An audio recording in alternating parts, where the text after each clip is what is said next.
Hello बच्चों, let's read the question. If a force 10 I cap plus 15 J cap plus 25 K cap acts on a system and gives an acceleration 2 I cap plus 3 J cap minus 5 K cap to the center of mass of the system, the mass of the system is. सो बच्चों इस question को हम refer कर सकते हैं 11th NCERT part 1 page number 148 पर। Given है question में F वेक्टर फॉर्म में 10 I cap plus 15 J cap plus 25 K cap and acceleration given है हमें, acceleration of centre of mass as 2 I cap plus 3 J cap minus 5 K cap. अब हमें बताना है कि इस सिस्टम का मास क्या है, तो मान लेते हैं इसको m।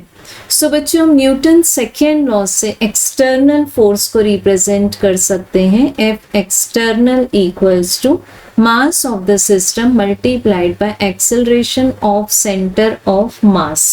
So if acceleration lies in the same direction as that of the external force, it means बच्चों हमें क्या मिलना चाहिए, F external equals to, जैसे यहाँ से हम 5 कॉमन ले सकते हैं फोर्स में से, so this is 5 within bracket 2 I cap plus 3 J cap plus 5 K cap।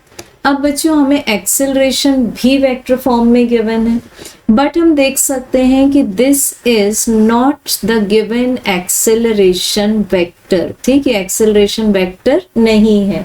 It means क्या हुआ बच्चों कि F external and acceleration of centre of mass are not lying in the same direction, और हमें other information given नहीं है। So we can say that correct answer is option 4. Given data is not correct.